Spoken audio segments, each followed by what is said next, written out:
All right, quickly, the outline of the second half of Mark. We've learned about the character of the kingdom. Right now I'm calling this the crisis of the kingdom, the judgment that is rendered, in a sense, in this kingdom moment. It began, as it were, yesterday, Sunday. Last week we looked at that. The king arrives for trial. Monday, the king puts Jerusalem on trial. Tuesday, he pronounces his sentence as a result of that trial. The fig tree, as I'm sure you're aware, is an object lesson which teaches us about what's actually happening in Jerusalem. It is a teaching object lesson, as was common among the prophets in Israel. And in this case, this fig tree stands for a much greater reality, which is in fact Jerusalem itself. So Jesus comes from Bethany, where he's been staying. He was hungry. It's Monday morning. He had been staying presumably at the home of Mary and Martha. Other gospel accounts tell us that. Mark does not. He was probably hungry because of prayer and fasting. That's what commentators tend to believe. He was a human being, and though he was God among us, nevertheless he limited himself humanly to the same kinds of limitations that we feel. He got hungry, he got tired, he got thirsty, and so on. He felt all of that, and so we're not surprised to hear that he was hungry. If you were in the class last year, you recall that we have these literary devices that are commonly called a Marquand sandwich, and this is clearly one of them. So we start with the cursing of the fig tree. We wind up a little later in the text with an explanation of what's going on with this cursing of the fig tree business. And in the meantime, we learn the point, which is the meat of the sandwich, and that is the corruption that is taking place in the temple, so that in a sense the fig tree points to the cursing of this systemic corruption there, which of course is going to be what Jesus himself will pronounce tomorrow, Tuesday, in our Holy Week drama. So Jesus sees from afar a tree having leaves. He went to see if perhaps he could find something on it. When he came to it, he found nothing but leaves, because it wasn't the season for figs. Fig trees were pretty common in that area. The name Bethphage, which is where he co-opted the donkey, you remember last week, literally means house of figs. They were everywhere. You could see them. Many prophecies in the Old Testament actually use the fig tree as an emblem, a sign of God's judgment. You'll find this in Isaiah, Jeremiah, Hosea, Joel, and others. Many texts use the fig tree, and commonly it's used to stand for judgment. So, for example, Isaiah chapter 34, all the host of heaven shall be dissolved. The heavens shall be rolled up like a scroll. All their host shall fall down as the leaf falls from the vine, and as fruit falling from a fig tree. That was a pronouncement of judgment by Isaiah connected to Jerusalem. This is the background of a similar text in the book of Revelation, in which the author there is describing the judgment that would befall Jerusalem. Listen to these words. This is from Revelation chapter 6. I watched as he opened the sixth seal. There was a great earthquake. The sun turned black like sackcloth made of goat hair. The whole moon turned blood red. The stars in the sky fell to earth as late figs dropped from a fig tree when shaken by a strong wind. The sky receded like a scroll rolling up, and every mountain and island was removed from its place. Similar language applying, as Isaiah had years earlier, the prediction of judgments that would befall Jerusalem. The prophets, of course, often dramatize their message using object lessons, and so Jesus is doing something like that here. All right, well, there were many different species of fig trees in that region at that time. One of them produced what was called pagim. Pagim doesn't look very appetizing. I'm glad you can see it. It was very chewy, not very appetizing, but if you were really hungry, you might eat some of this. The peculiar aspect of pagim was that trees would begin, this particular species would begin to produce it very early, And he would sort of bunch on the branches like that. And then later, leaves would show up. And the leaves ordinarily told you that this pagim, this early fig, kind of unripe, chewy, but nevertheless it would sustain you some, was present. So that was clearly the tree that Jesus spotted. Off in the distance he saw the leaves, and so he goes over hoping to find some of this pagim to chew on as he's heading into Jerusalem. Well, he examines the tree and found, of course, leaves but no fruit. And it became the perfect image of what Jerusalem was going to look like. A lot of show, a lot of pretense, a lot of religious display, a lot of the kind of stuff that you would think is associated with a robust religious life, no fruit. And so the fig tree, of course, becomes a perfect sort of poetic image of what's going to take place in Jerusalem. It says it was not the season for figs. It sounds a little unfair, Jesus getting mad at the fig tree, and it wasn't even the season for figs. But the point Mark has in mind, and what he's expecting his readers to understand, was that it would be the season for pagim, you see, based on that particular species. So Jesus, responding to the situation, now does to the fig tree what is in fact going to be done in a vastly greater and more profound expression of God's wrath toward Jerusalem soon enough. And he pronounces this curse, "Let no one eat fruit from you ever again." His disciples heard it.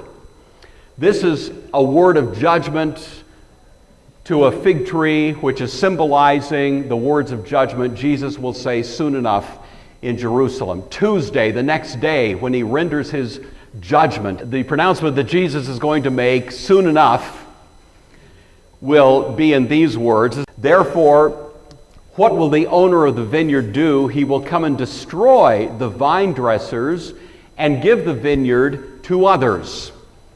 And, of course, the religious leaders are the target of that particular judgment language, and they knew it. And they sought to lay hands on him, but feared the multitude, for they knew that he had spoken the parable against them. So what Jesus does now with respect to a fig tree is a little overture, a little anticipation of what's going to take place later. It was a sentence, by the way, not pronounced against the Jewish people per se. That's been a horrible and highly misguided view, as you know, down through Christian history. It's been one of the most tragic things, a kind of anti-Semitic attitude that has come up occasionally related to the judgments that Jesus pronounces in Jerusalem.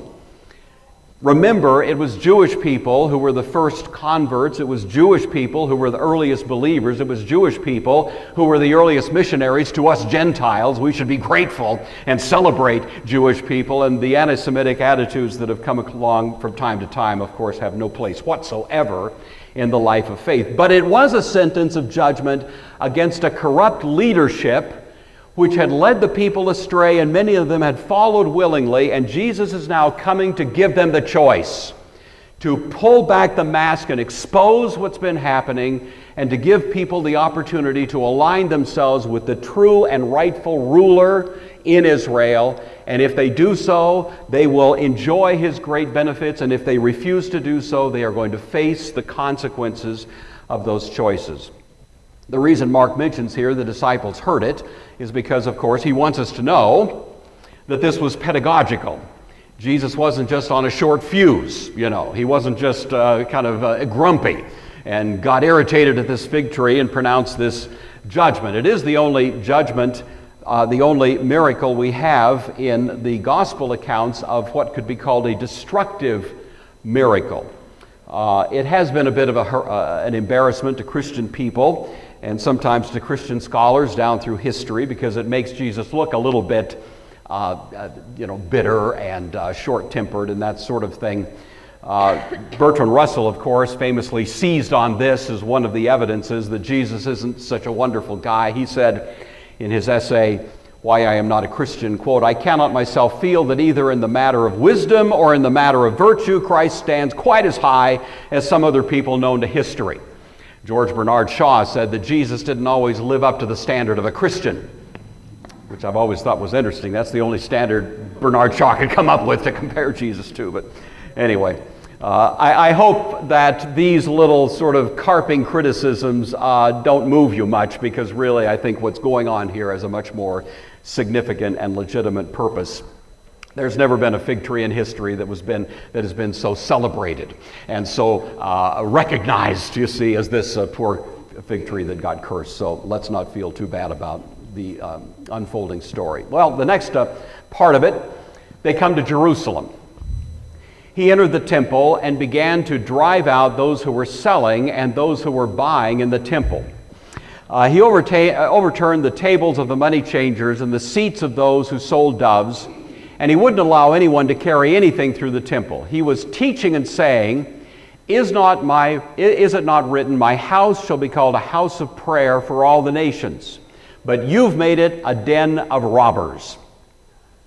When the chief priests and scribes heard it, they kept looking for a way to kill him, for they were afraid of him because the whole crowd was spellbound by his teaching. When evening came, Jesus and his disciples went out of the city. So this, commonly called the cleansing of the temple, may not be the best title, but it's the common one, so I'll use it. Jesus follows the same path he did yesterday, Sunday. He winds up in Jerusalem, goes to the temple, but this time he doesn't simply look around. He actually begins to drive out those who bought and sold in the temple, overturns the money changer tables, the seats of those who sold doves. This is Herod's temple. Look quick.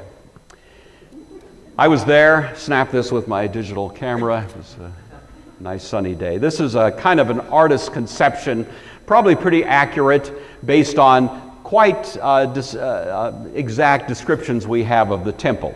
It was immense and grandiose. This was the temple that had been refurbished on a grand scale by Herod. Herod was not Jewish. He wanted to ingratiate himself to the Jewish people, so he married a Hasmonean princess, Mariamne. She was a legitimate Jewish royalty. And he did everything he could to make himself likable, including building this colossal temple, which was one of the wonders of the ancient world, according to Josephus. If you look at it, you see that this outer perimeter there, will be there eventually, is called the Court of the Gentiles. The Court of the Gentiles was a quadrangle by about 500 yards long and 325, there you got it, yards wide. So it's about 5 football fields in length, 325 in width. It basically took up 35 acres, this temple complex. It was enclosed by a wall, a portico, you can see there, and maybe you can see little columns. You see those little columns where the arrows are pointing? Those columns were each 35 feet high, almost 4 stories high.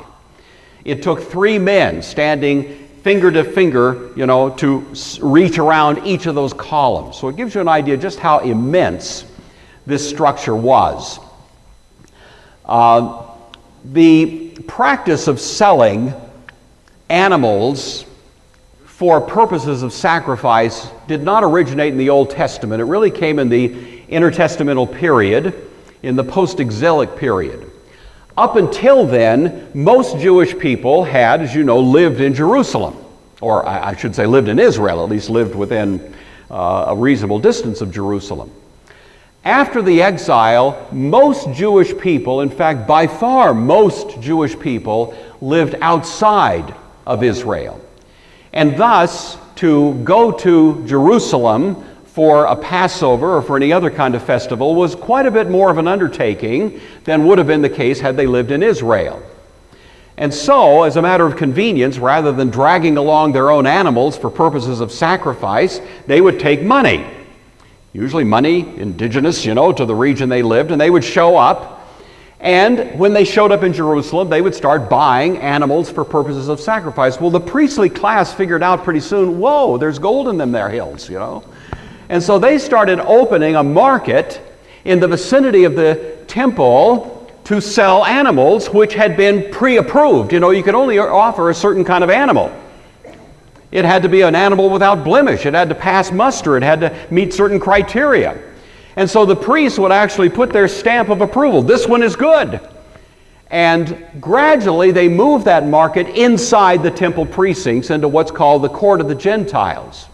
By the time we reached the 1st century, this had become robust business on steroids. There was an immense amount of wealth that was pouring into the coffers of the Sanhedrin, I should say of the Sadducee class generally, who dominated the Sanhedrin. And then, of course, as people would show up to buy their animals, they would be told, oh, I'm sorry, you have the Persian derrick, or you have this or that currency. We can't use, that's unclean money. So you need to exchange it for the temple shekel. And they attached quite a markup to that. And so by the time all the dust had settled, the revenue stream to the priestly class was just astronomical. And the way in which the temple had become a money machine was almost more than a person could possibly have imagined. This was in some ways cynically referred to at the time. People understood what was going on, but what are you going to do? These are the folks that ran the temple, and in a sense there was nobody that could, do anything about it. That was pretty much their authority to do such a thing. The wealth that was created in Jerusalem by virtue of the operation of the temple created some of the most wealthy people in the ancient world in Jerusalem, not just in Israel, but in the whole Roman Empire. Some of the most wealthy, as we would say, billionaires of the time lived in Jerusalem, and they had created an immense consumer class of some of the most exotic goods that could be shipped in from around the world. And so there was in Israel at that point a very small, elite, super wealthy upper class. There was a vast lower class of people who lived in near poverty and sometimes in grinding poverty, and really not much of a middle class. And that's why in the New Testament you'll sometimes hear a diatribe against the rich. James especially is really brutal with the rich, and it makes you wonder, man, what's the problem here, But James is writing against the backdrop of the abuses of what had taken place in Israel. He's writing from a very Jewish perspective and representing that concern about that sort of opportunistic and exploitive use of religion to basically, build up your own wealth and so on. This trade that was carried on with the elite class in Jerusalem again finds some attention in the book of Revelation, where you read in chapter 18 about the merchants of the earth who are weeping and mourning because no one buys their cargoes anymore. Cargoes of gold, silver, precious stone, and pearls, of fine linen, purple, silk, and scarlet cloth, every sort of citron wood, articles of every kind made of ivory, costly wood, bronze, iron, and marble, cargoes of cinnamon and spice, incense, myrrh, and frankincense, wine and oil, fine flour, wheat, cattle and sheep, horses, carriages, and, trenchantly at the end, bodies and souls of men. This is what was being trafficked in Jerusalem, and every one of those products and many more has been documented as being part of what was being consumed by the upper elite class in Jerusalem at the time. And that's what got Jesus a little upset, you see, when he comes into the temple. Emil Schurer, a commentator on this, says, "This huge quantity of animals, so great as to be almost unbelievable, gave the temple cult its peculiar stamp. Day after day, masses of victims were slaughtered there and burnt, and in spite of the thousands of priests, when one of the great festivals came around, the multitude of sacrifices was so great, they could hardly cope with them." A little bit more on our tour. The beautiful gate you've heard of in the New Testament was the front door, really. From there you go into what was called the court of the women. There was a further door that took you into the court of the men, of circumcised Jewish males, and then finally, of course, the central sanctuary there in the middle. So this is kind of the layout. This is where Jesus arrives, and Mark tells us he began to cast out. The Greek word ekbalein, infinitive of ekbalo, to cast out. Our idiom would be to kick out. That's really the sense of the word. It implies violence, force. John tells us he was using a whip. We would say this was an act of civil disobedience, except this is the king. He's exercising his royal prerogatives at this point, so there's no civil disobedience to it. If anything, it's the money changers and the sellers of all this stuff that are the disobedient ones. But certainly what he's doing is disturbing the peace. Except that there wasn't much peace either, because this was a rowdy marketplace that was going on. But Jesus is going to call it to a halt. It's a direct assault on the temple authorities. It is calculated to provoke a crisis. It's not the first time in the history of Israel that you've got violence connected with protecting the integrity of the temple. In Nehemiah chapter 13, Nehemiah says, it grieved me bitterly. Therefore I threw all the household goods of Tobiah out of the room. Then I commanded them to cleanse the rooms, and I brought back unto them the articles of the house of God, and the grain offerings, and the frankincense. Nehemiah himself being a little bit of a forerunner of the passions there of Christ on this occasion. The question might occur to you, if that was 35 acres of wide open marketplace and all of it was being used in this way, could Jesus really have brought the whole thing to a standstill? Was it really conceivable? And people have speculated about that. Jerome, that church father who translated the Bible into the Vulgate, said he believed Jesus did bring it to a halt, and he wrote on that topic, quote, "A fiery splendor flashed from his eyes, and the majesty of deity shone in his countenance." And so, who knows, it may be that the whole thing kind of grinding to a halt as a result of Jesus' interruption of it. What were Jesus' objections? These are probably fairly obvious, but one commentator, I thought, put a sharp point on it. It was an improper place. The temple was for worship. Here it was being used for open marketing, hawking, souvenirs are being sold. You've got the step right up folks, this is your lucky day kind of deal going on. It's just a wide open Main Street marketplace in its operation. Horse trading, profiteering, all of this having taken place really in the post-exilic period. It was also an improper purpose, because now the temple and religious power is being used in order to acquire wealth. There's certainly a certain amount of money that it takes to run a religious operation. We understand that. But when it becomes its own source of revenue and just astronomical wealth is being accumulated on the backs of people who are trying to come and worship, then you realize something is not quite right in Denmark. And that seems to be Jesus' objections here as he's raising this this interruption to things. He wouldn't allow anyone to carry wares through the temple. Only Mark mentions this, but you realize that if you're running a store, then you have to have somebody that supplies, like your wholesale kind of deal. And there in that region, the priests had given special permission to beasts of burden, so that you got all of these tramping through, delivering new supplies to all of the concessionaires out there. And so the whole thing is just kind of a wide open street market kind of deal. Noisy, probably a little smelly. If you can just imagine in your mind's eye kind of what was going on, that's the atmosphere of what's happening.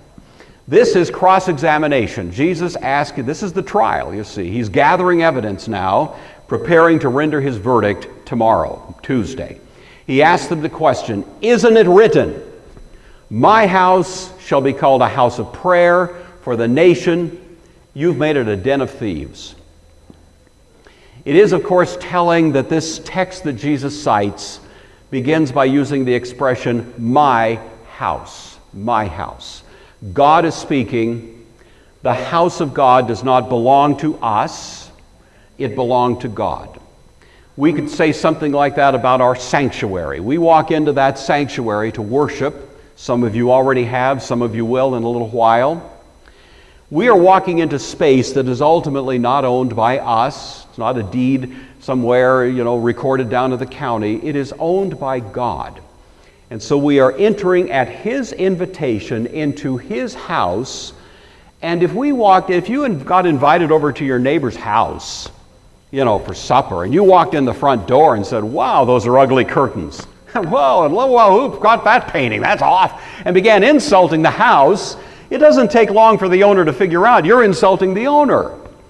And when these people were just, in a sense, spitting in the face of Almighty God, running this trafficking of all of this stuff in the very presence of the house that is owned by Him, of course, in some ways, this has to be construed as an insult to God Himself.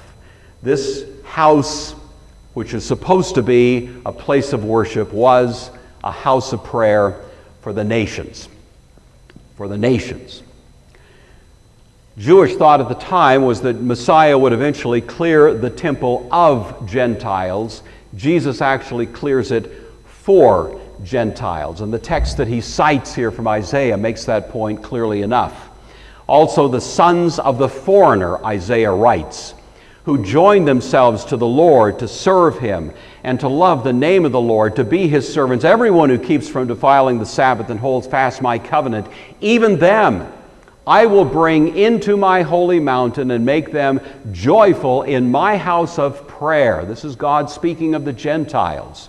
Their burnt offerings and their sacrifice will be accepted on my altar, because my house will be called a house of prayer for all nations. The Lord God, who gathers the outcasts of Israel, says, yet I will gather to Him others, that is Gentiles, besides those who are gathered to Him. There is a kind of design to worship in the Old Covenant setup which changed dramatically with the New Covenant. In the Old Covenant, the temple, you might say in our nomenclature, was the world's church. You see, it was the neighborhood church for the world. The world was the church's parish. That was the design, a central sanctuary, a central place of worship, not just for Jewish people, but for all people, to come and find themselves in the presence of the true God of heaven and earth. Jerusalem was therefore, in a sense, the capital of the world. It was the holy city. It was there that God had placed His name, and Israel was denominated a priestly nation, a nation of priests. Repeatedly, Israel is given that term because they were, in a sense, the pastor nation. Israel was supposed to lead the nations in worship and to cause them to recognize the true God in Israel and to act in a kind of priestly role. Pilgrimage, therefore, was legitimate in the Old Covenant operation, because a pilgrimage meant a journey from a less holy place to a more holy place. And so pilgrimage took place, and it was legitimized. The Psalms of Ascent, for example, in the book of Psalms, celebrate this sort of thing. Jesus comes and really turns everything upside down. The New Covenant has a very different design to it. And really the beginning of this New Covenant structure begins as He's setting aside the Old Testament, the Old Covenant kind of arrangement. So now in the New Testament, the temple is a living building. It is an organism. It is not concrete and mortar. It is made up of what the New Testament calls living stones, and those living stones happen to be you and me, who are also called in the New Covenant era priests. The most extensive statement on this, of course, from 1 Peter, coming to Him as a living stone, rejected indeed by men, but chosen by God and precious, you also are living stones, being built up to a spiritual house. That's temple language. A holy priesthood. That's why Luther got excited about the idea, the priesthood of all believers, because that's how the New Testament regards us who are living stones in this temple. We offer spiritual sacrifices accepted to God through Jesus Christ.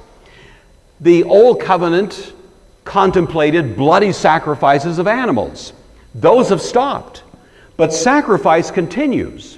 The sacrifices now that are being offered are sacrifices we offer in the spirit of what Paul says in Romans, when he says, I beg you, brothers and sisters, to offer your bodies as a living sacrifice. We are the sacrifices now. We're the priests, we're offering it, and we're the temple. All of this is sort of localized in God's people in the New Covenant arrangement. You're a chosen generation, a royal priesthood, a holy nation. Jesus is going to say on Tuesday of this week, the kingdom is taken from you and given to a nation worthy of it. We are that nation, Jew and Gentile. We become that nation not by ethnicity, we become that nation by faith in Christ. And it's faith in Christ that makes us that nation, a special people, that you may proclaim the praises of him who called you out of darkness into his marvelous light, who once were not a people, now you are the people of God, had not obtained mercy, now you've obtained mercy. It's a different temple, you see. We don't have a temple as Christians. It makes me a little uncomfortable when I hear churches call themselves a temple. You know, this or that temple. We don't have a temple. A temple says that's where God is and you can't find him elsewhere. You are the temple. That's what the New Testament says. You are the temple of God. He resides in you. There's a different Jerusalem now. The New Testament contemplates a different Jerusalem from a city over in the Middle East. I know there's a city over in the Middle East called Jerusalem, but that's not the Jerusalem of the New Testament.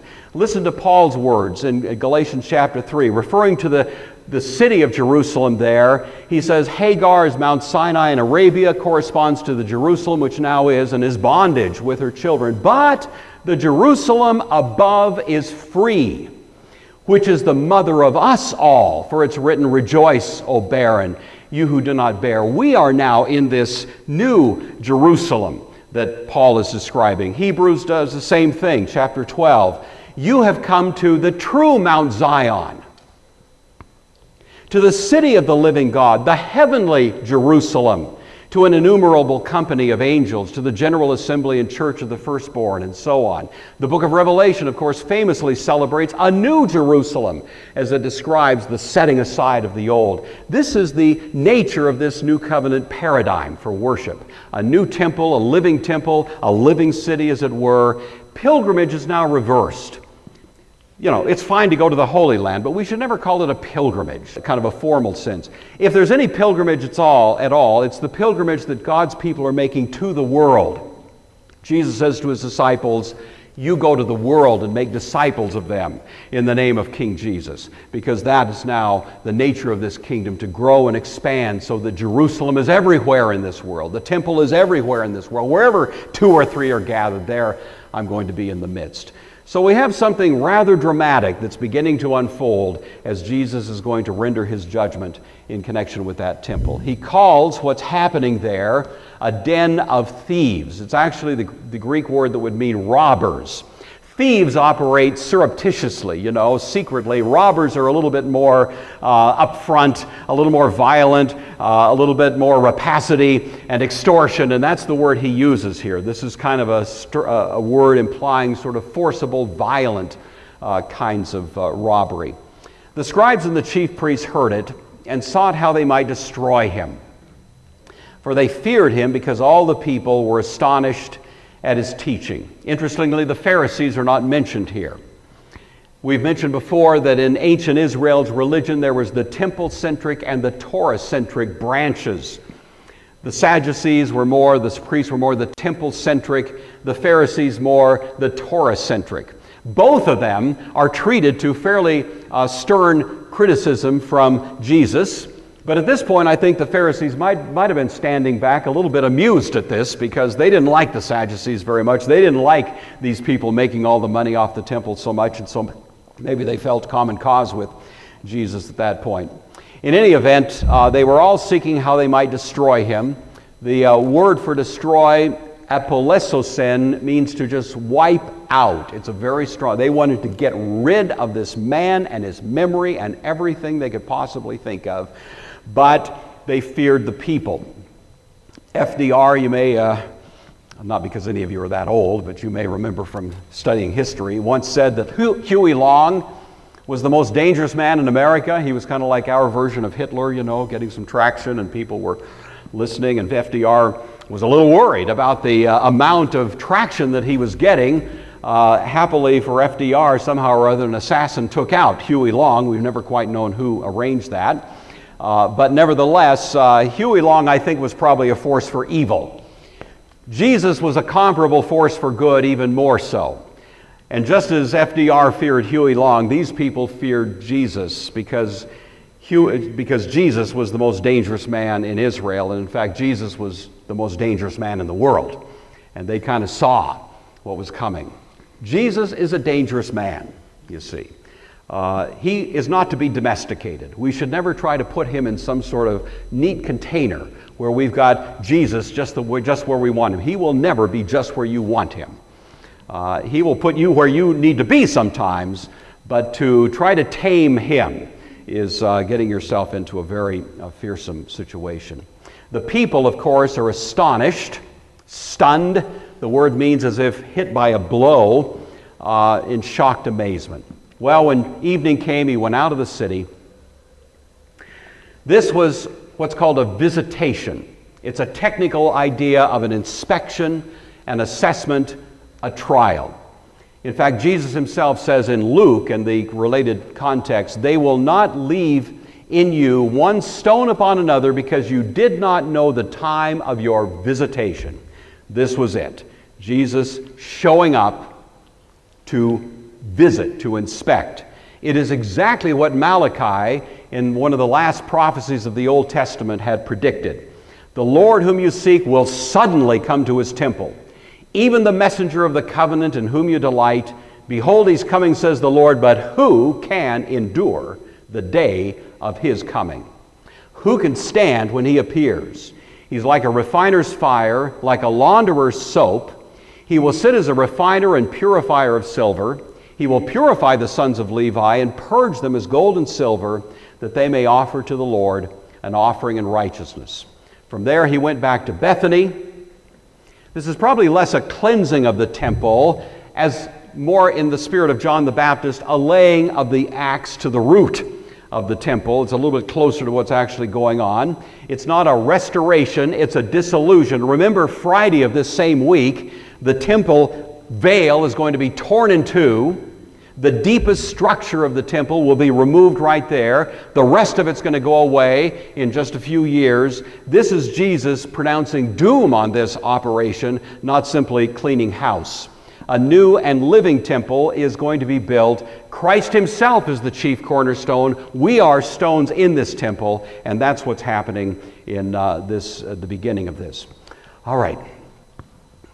This is the rest of the story, the rest of the fig tree. How's it doing? Are we getting mostly pictures up there? I haven't been able to see.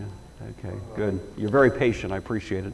Here's the last little bit on the fig tree. In the morning as they passed by, they saw the fig tree withered away at its roots. Peter remembered and said to him, "Look, Rabbi, the fig tree that you cursed has withered." Jesus answered them, "Have faith in God. Truly I tell you, if you say to this mountain, 'Be taken up and thrown into the sea,' if you do not doubt in your heart, but believe that what you say will come to pass, it will be done for you. So I tell you, whatever you ask in prayer, believe that you have received it, it will be yours. Whenever you stand praying, forgive if you have anything against anyone, so that your Father in heaven may also forgive you your trespasses." So now we revisit the fig tree and really what is going on here. They get up in the morning, they pass by. It's Tuesday morning now, so I'm creeping into the next morning. We'll pick up, of course, more of this next week. The fig tree is dried up from its roots. It completes the fig tree imagery that we saw earlier. Peter looks at it. The fig tree which you cursed is withered away. Stands, of course, for a temple that's going to wither away. And so the fig tree that started looking pretty good is going to become this dry, leafless, barren plant. And then this very interesting phrase, your Greek lesson for the day, ekata pistin theou. Ekata is the imperative of you have, so it means have, a command. Pistin, faith. Now here's what's unusual and has been commented on many times by close commentators. Usually in the New Testament, to say faith in God would be pistin eis theon, faith in God, or literally faith into God. Here, that's not what he says. It's faith of God. It's the genitive case. Have the faith of God.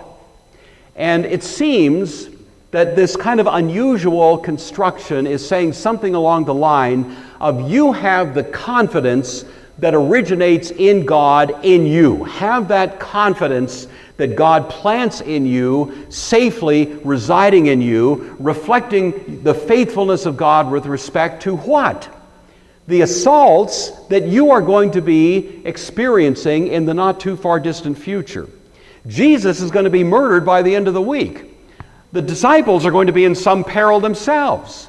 And what Jesus wants to tell them is, in spite of the judgments he's pronouncing and the wrath that's going to be sparked as a result of it, they who will seem to be in peril nevertheless are going to be protected, and they need to have that confidence in their hearts that can only come from God. Jesus says, "Assuredly I say to you, whoever says to this mountain, be removed and cast into the sea, and does not doubt in his heart, but believes that those things he says will be done, he will have whatever he says." This mountain, of course, is not just any mountain. It's the mountain they were looking at that moment. It's Mount Zion. It's the Temple Mount. It's the place from which the persecution would emanate.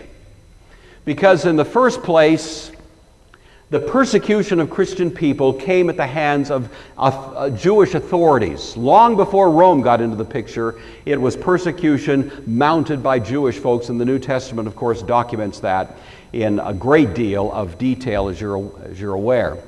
So the first great enemy of the Christian movement was the entrenched official Jewish religion. It crucified Christ. The book of Acts tells us it began harassing his followers, driving them out of Jerusalem, and Jesus needs to give these folks a word of encouragement that this mountain, which is the very heart from which that persecution is launched, is nevertheless going to be, as it were, cast into the sea. Just have this confidence that God gives you.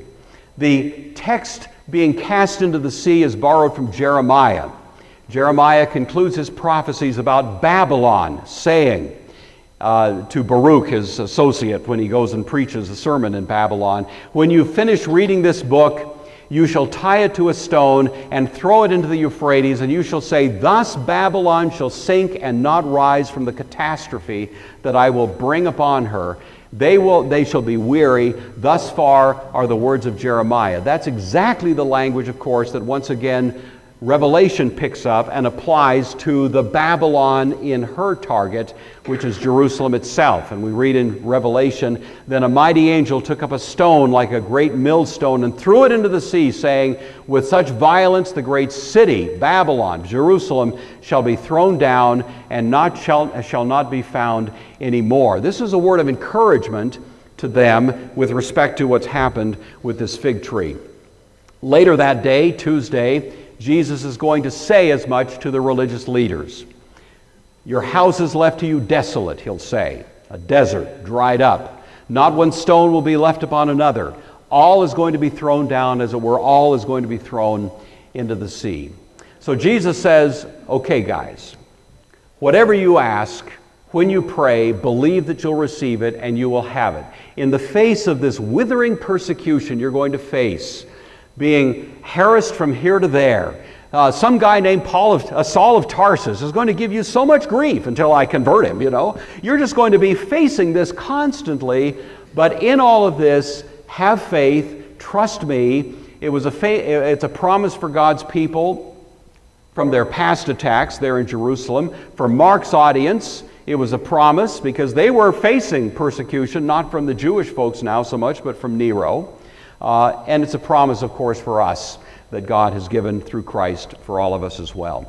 When you pray, he says, "If you have anything against anyone, forgive him, that your Father in heaven may also forgive you your trespasses." It seems like an unexpected note there, but of course, when you're being persecuted for your faith, it's easy to become a little bitter.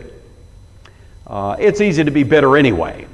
But sometimes when it seems completely undeserved, it can be even more tempting to develop a kind of grudge.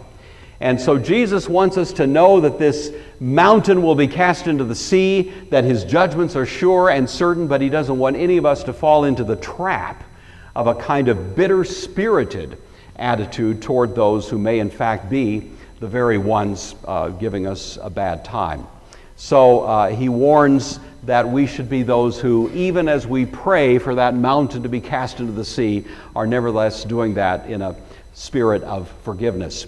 The first Christian martyr, Stephen, was probably stoned by some of the people who heard Jesus saying these words in the temple within a few months. And Stephen could have been pretty upset. Well, you bunch of dummies, you know. And he could have really been angry, but what does he say? Father, forgive them. Forgive them. Don't lay this sin to their charge. This is the Christian spirit that has dominated the best of the Christian conscience down through history. Some of your Bibles have this concluding verse. It was not in Mark's original. It was tucked in there by a copyist later. It's certainly good law in the New Testament, but probably not included by Mark. If you don't forgive, neither will your Father in heaven forgive you. All right, I'm just there. Sunday school lesson 1. Religious show is always easier and more profitable than Christian virtue. You know, it's easy to do a religious show. It looks impressive. It doesn't amount to much. James makes a comment in the first chapter of his book. If anyone among you thinks he is religious and doesn't bridle his tongue but deceives his own heart, his religion is worthless. Pure and undefiled religion before God and the Father is this, to care for orphans and widows in their distress. That's the affirmative duty of Christians. Christians have an affirmative duty to do things that matter, not just strut their religious stuff. And to keep oneself from being polluted by the world. That's the negative command, to avoid getting sucked in to the self-centered narcissism of this world, but to always be living in the ethic of a concern for those who are in need. Second, worship is not a means but an end, and the atmosphere of worship should always be guarded. We have a wonderful center for worship, as you know, in our sanctuary. I love that room. It's one of my favorite rooms in the world. It's a wonderful place to worship. And there is a kind of spirit of worship that should accompany us as we go into that space. We are being invited into the very house of God. And as guests there, invited to share in fellowship with Him, there's a kind of protocol that is appropriate for being in that place. And Jesus' criticism in some ways of what was happening in that temple setting teaches us a lesson about what we should be doing in our centers of worship. And finally, the protective grace of God frees His people to forgive rather than retaliate in the face of a hostile world.